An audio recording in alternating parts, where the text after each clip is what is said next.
लक्ष्मी हरिवंश। चलिए बात करते हैं वर्णमाला की। संस्कृत व्याकरण में सबसे पहला स्थान वर्णमाला का आता है।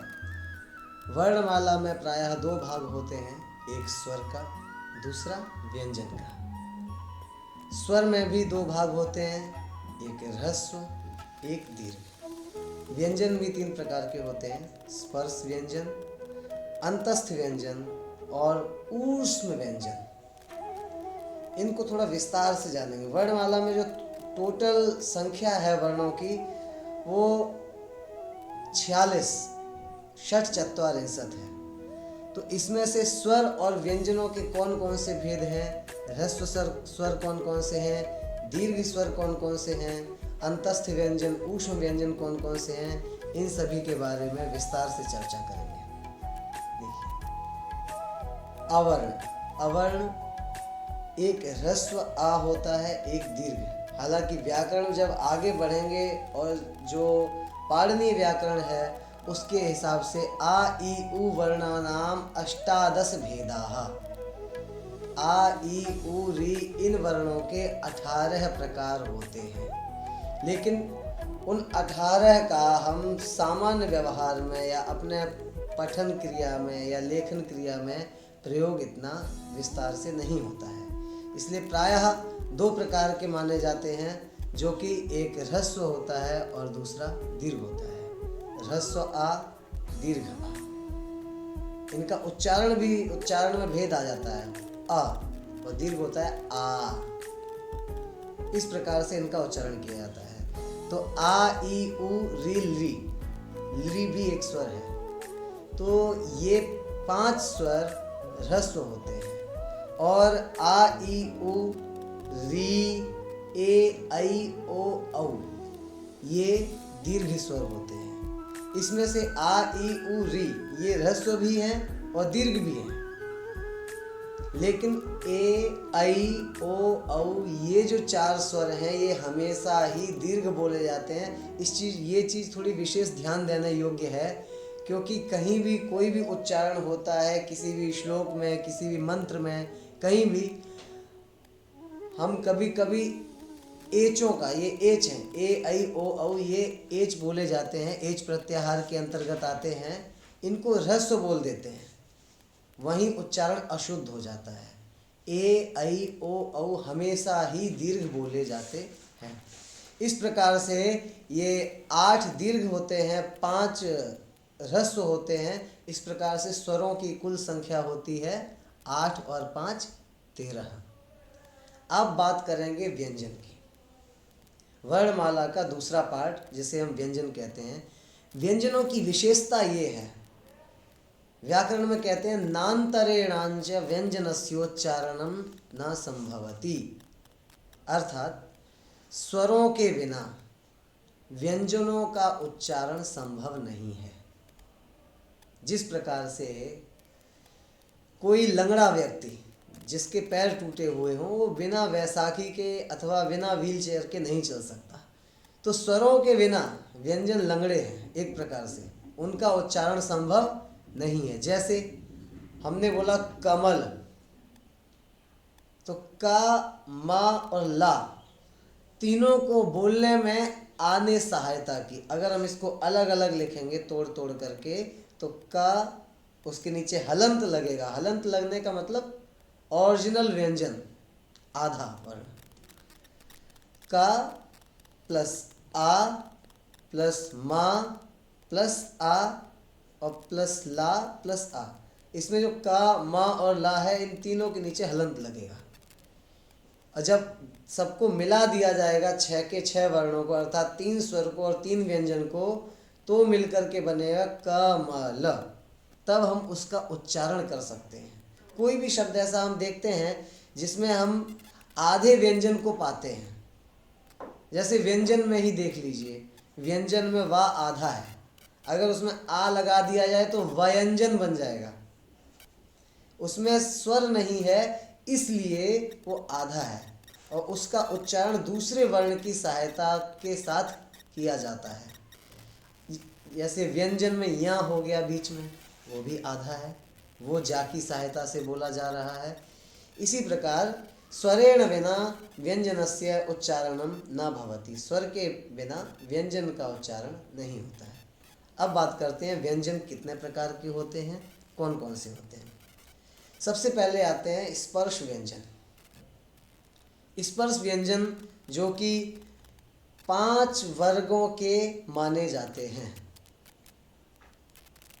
संस्कृत वर्णमाला में 5 वर्ग होते हैं।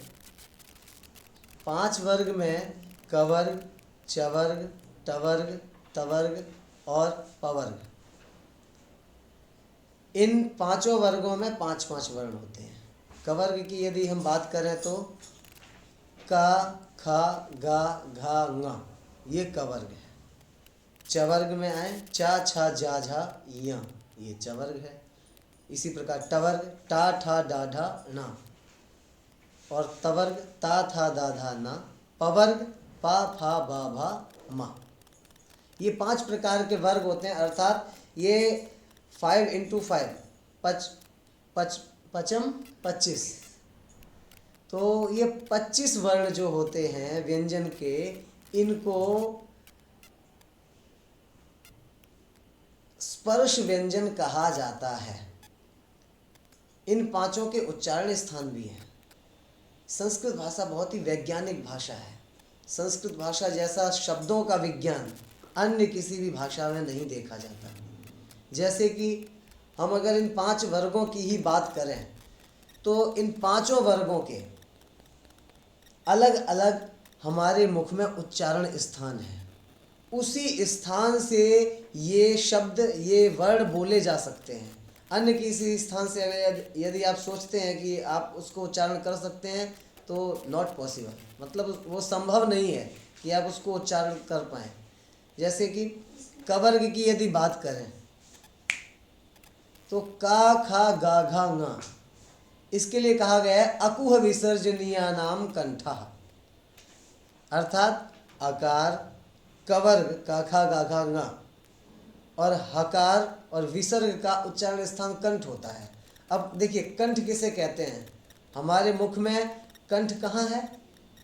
जिह्वा जहाँ से आरंभ होती है, जहाँ तक आपको दिखता है, आपको लगता होगा इधर एक कंठ, ये जो पोर्शन होता है, ऊपर एक कंठी सी लटकती है जहाँ पे, तो उसको कंठ कहते हैं। ऐसे बोलिए आ कहने से आपकी जिह्वा कहीं टच नहीं होगी, ना ऊपर, ना दांत में, ना नीचे, ना दाएं, ना बाएं, कहीं नहीं। आ सामान्य रूप से निकलेगा। अब बोलिए का, खा, गा, घा, ङ, हर एक वर्ड में, हर एक लेटर में आपकी जिह्वा कंठ में स्पर्श करेगी, तभी ये लेटर निकलेंगे। यदि आप ऐसा सोचें कि आप बिना कंठ में स्पर्श कराए आप का, खा, गा, घा, ङ का उच्चारण कर लें तो असंभव है। ये है संस्कृत व्याकरण। हर एक वर्ण का उच्चारण स्थान निश्चित है हमारे मुख में, और शब्दों का, वर्णों का, उच्चारण का इतना सटीक प्रमाण किसी भी अन्य भाषा में नहीं मिलता। अब बात करते हैं चवर्ग की। तो चवर्ग में 5 वर्ण आते हैं, मैंने बताया था चा, छा, जा, झा, या। इसका उच्चारण स्थान है इचु यशानाम तालु। चा, छा, जा, झा, या, इनका उच्चारण स्थान तालु है। तालु किसे कहते? तालु कहते हैं जिह्वा का जो ऊपरी भाग है, अर्थात जब हम ऊपर वाले मुख के ऊपर वाले भाग में अपनी जिह्वा को टच करते हैं, स्पर्श करते हैं, तो उसे कहते हैं तालु। ये ऊपर का भाग होता है मुख के। अब बोलिए चा, तो चा बोलने में आपकी जिह्वा ने कहाँ पे स्पर्श किया, कहाँ टच हुई? मुख के ऊपर वाले हिस्से में। चा, छा, जा, झा, या। हर एक वर्ण में आपकी जिह्वा कहाँ टच हुई? ऊपर वाले हिस्से में। तो इसलिए इनका उच्चारण स्थान क्या है? तालु। अन्य किसी स्थान में, दांत में या कंठ में आप जिह्वा को स्पर्श करके, टच करके आप चा, छा, जा, झा, या नहीं बोल सकते। ये विशेषता है। इसका चवर्ग का उच्चारण स्थान क्या है? तालु। अब नेक्स्ट आता है टवर्ग। टा, ठा, डा, ढा, णा। तो टवर्ग का उच्चारण स्थान है ऋतु रसाणाम मूर्धा। हमारे मुख में एक स्थान है जिसका नाम है मूर्धा, जो कि तालु से ऊपर का भाग होता है। तो टवर्ग का उच्चारण मूर्धा स्थान से होता है, उसका उच्चारण स्थान मूर्धा है। तवर्ग इसी प्रकार से ता था दा धा ना, तो लृतु लसानाम दंताः। इन 5 वर्णों का तवर्ग का उच्चारण स्थान दंत होता है, अर्थात दंत का सीधा सीधा अर्थ है दांत। जब हमारी जिह्वा दांतों में टच होती है तब हम ता था दा धा ना बोल सकते हैं, अन्यथा हम ता था दा धा ना का उच्चारण नहीं कर सकते। जिनकी जिह्वा मूर्धा में टच नहीं होती, ऐसे तोतले लोग, तो जिनकी जिह्वा मूर्धा तक नहीं जाती वो टा नहीं बोल सकते। ठा नहीं, ठा की जगह था बोलेंगे, टा की जगह ता बोलेंगे।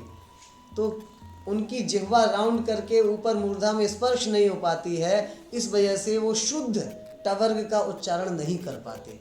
ये विशेषता है। और यदि कोई संस्कृत पढ़े, इन सब चीज़ों को समझे और इनका थोड़ा अभ्यास करे, चतुर्दश जो माहेश्वर सूत्र हैं, ऐ उण रील ऋक ए ओंग ऐ औच हय वरट लण यम गणनम झभय घड़ धश जब गढ़ दस ख फ छ ठ थ चट तव कपय श श सर हल, अगर इनका सम्यकतया कोई उच्चारण करे, पाठ करे, तो उसका तोतलापन सही हो जाता है। ये प्रमाण है। अब नेक्स्ट हमारा वर्ग आया पवर्ग, पा फा भा भा मा। तो देखिए इनका उच्चारण स्थान ओष्ठ है, उपु पद्मानिया नाम ओष्ठौ। तो ओष्ठ किसे कहते हैं? ओष्ठ मतलब ये बाहरी हिस्सा, जिन्हें हम होंठ कहते हैं हिंदी में।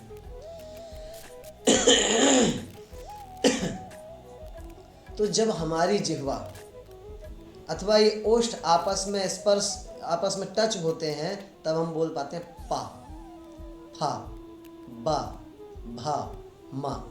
बिना दोनों होठों को मिलाए आप पा फा बा भा मा का उच्चारण नहीं कर सकते, क्योंकि पवर्ग का उच्चारण स्थान है ओष्ठ, उपु पद्मानिया नाम ओष्ठौ। तो इस प्रकार से ये जो 5 वर्ग हैं, इनको स्पर्श व्यंजन कहा जाता है और इनके निश्चित, सभी व्यंजनों के निश्चित उच्चारण स्थान है। वर्णमाला में जितने वर्ण हैं सभी का हमारे मुख में निश्चित स्थान है जहाँ से वो उच्चरित होते हैं। अब बात करते हैं अंतस्थ व्यंजन की। अंतस्थ व्यंजन कहते हैं या, रा, ला और वा। ये 4 वर्ण अंतस्थ व्यंजन कहे जाते हैं। और ऊष्म व्यंजन जो होते हैं वो होते हैं शा, शा, सा और हा। इनको ऊष्म व्यंजन कहा जाता है। तो इस प्रकार से कुल व्यंजनों की संख्या होती है 25। वर्ग में आते हैं 5 वर्गों में, कवर्ग, चवर्ग, टवर्ग, तवर्ग और पवर्ग। उसके बाद 4 अंतस्थ हैं और 4 ऊष्म व्यंजन हैं। तो 25, 4 29, 4 33। इस प्रकार से कुल 33 व्यंजन होते हैं। अच्छा, छात्र ज्ञ ये व्यंजन हैं, लेकिन इनकी गणना नहीं की जाती। क्यों? क्योंकि ये 2 व्यंजनों को मिला करके व्यंजन बनाए जाते हैं। 2 इनको संयुक्त व्यंजन कहा जाता है। जैसे क्षा, आधा का, और मूर्धन्य शकार। अभी हम शकार की भी बात करेंगे। 3 प्रकार के सा होते हैं। प्रायः सभी लोगों को तो नहीं कह सकते, प्रायः लोगों को नहीं पता होता है कि इन 3 सकारों का महत्व क्या है। सभी सा बोल करके चले जाते हैं, लेकिन ऐसा नहीं है। इन 3 सकारों का अलग अलग महत्व है, अलग अलग उच्चारण है। इसलिए हमारे संस्कृत में जब मैं पढ़ता था तो गुरुजी कहते थे कि यद्यपि बहुनाधीसे तथापि पुत्र पठ व्याकरणम स्वजनम स्वजनम माभूत सकलम शकलम सकृत शकृत। हे पुत्र, ज़्यादा मत पढ़ो, लेकिन व्याकरण अवश्य पढ़ो, ताकि आप स्वजन में और स्वजन में अंतर समझ पाओ। देखिए, स्व मतलब होता है अपना, और जन मतलब लोग, अपने लोग। और श्व जिसमें कि तालव्य शकार आता है, उसका मतलब होता है कुत्ता। तो स्वजन मतलब कुत्तों का समूह और स्वजन मतलब अपने लोगों का समूह। तो हमें यदि पता नहीं होगा कि तालव्य शकार और दंत सकार में भेद क्या है, तो हम कैसे समझ पाएंगे कि हम किसको बुला रहे हैं, अपने लोगों को बुला रहे हैं या किसी विशेष समूह को हम आवाहित कर रहे हैं। इस प्रकार से हमें निश्चित रूप से ये पता होना चाहिए कि तीनों प्रकारों में अंतर क्या है, तीनों प्रकारों के भेद क्या है। देखिए, अभी मैंने आपको उच्चारण स्थान बताए, इसी में जो लृतु लसानाम दंता है, जो दंत है, उसमें एक सकार आता है जिसका उच्चारण स्थान दंत होता है, जो रा की तरह बनाया जाता है, इसमें बीच में डंडा होता है, वो दंत सकार होता है जिसका उच्चारण स्थान दंत होता है। इसके बाद तालव्य शकार। तालव्य शकार में ऊपर छोटा सा गोला होता है, रा की तरह बनता है, वो होता है तालव्य शकार। एक होता है जो पा की तरह बनाया जाता है, तालव्य का सकार का उच्चारण होता है जो तालु से उच्चरित हो, श, जिसमें हमारी जिह्वा ऊपर तालु में जाके स्पर्श करे, उसे कहते हैं तालव्य शकार। अब तीसरा जो शकार होता है वो होता है मूर्धन्य शकार, जो पा की तरह बनता है और बीच में छोटा सा डंडा होता है। तो उसका उच्चारण स्थान होता है जब हमारी जिह्वा मूर्धा में जाके टच होती है, तालु से भी ऊपर वाले भाग में, उसे कहते हैं मूर्धन्य शकार, शा। उसका उच्चारण होता है शा, षटकोण, है ना। तो इस प्रकार से तीनों शकारों में सकारों में भेद है और इनका अलग अलग महत्व है, इनके अलग अलग उच्चारण से अलग अलग अर्थ होते हैं। यदि इनके उच्चारण में त्रुटि होती है तो वो उच्चारण अशुद्ध माना जाता है।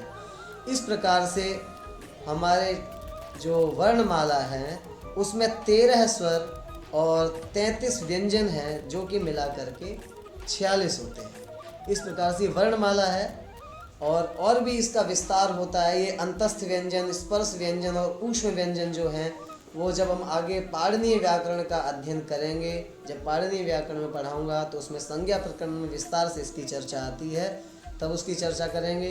यदि कोई प्रश्न है तो आप कमेंट में डाल सकते हैं। बाकी श्री हरिवंश।